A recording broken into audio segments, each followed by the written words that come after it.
What was going on in my life before I found Travorium was I had just lost my job after 40-something years for working with the government. I was working in the government, and I was working with the White House, faith-based office, as well as I had did a lot of nonprofit work.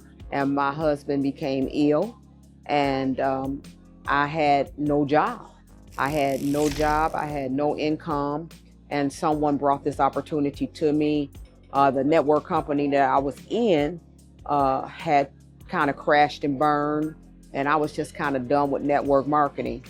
And so I said no, and I happened to meet David Hart. I was invited to a meeting. My husband was in intensive care, and but I was invited to a meeting in Atlanta. And when I went to that meeting, David never talked to me about Travorium. He talked to me about my husband and my husband's illness, and he had just went through this very similar thing with his wife.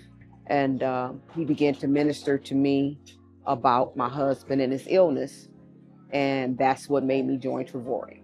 I first realized that it was going to be big when we grew during the pandemic. I've been with Travorium almost 8 years, and we grew 21 countries during the pandemic.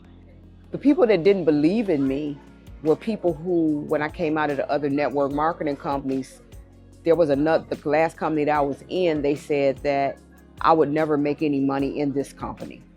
Some of my family members, friends, did not believe in this company. And so I made them all believers. They said you would never become a six-figure earner, but I've been able to build a very lucrative business. I've become a multiple six-figure earner. When I joined this business, the Lord told me that I'm giving you a widow's mite, because I had lost everything. We had lost our homes. We had moved to a different town. We had to start over. My husband was sick. We were living off his pension. At that time, I was not receiving Social Security. I was turning 61, so I did not qualify. And but it was the Lord who told me at that time, and I didn't know what that meant until 4 or 5 years later when my husband passed. But it was the Lord who told me to stay. He gave me the faith in David and Adela in this company. I've watched the twins grow up. I've watched Josh and Justin grow. Watch how the Lord has grown them and has expanded this company, even when people have walked away. I remember one of the things I used to say to David is, we've seen so many people come and go before we hit momentum. And he would say, Deborah, you just got to let the water run off your back like a duck or some quack or some stuff. And I'd be like, you ought to hit him in the head. And he's like, no, you just got to pray to the Lord. I was like, oh, Lord.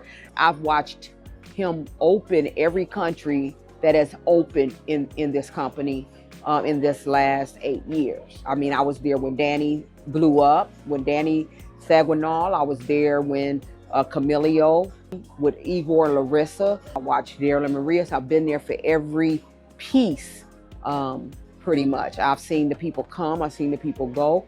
David and Adela has a lot of faith. I think she's one of the most anointed prayer warriors I've ever seen in my life in Adela Hart. She is the heartbeat of this company. And she is a true warrior when it comes to backing up her husband in this company. And a lot of people don't know that I've seen the rawness of their love and her love for him and this company and how she supports him.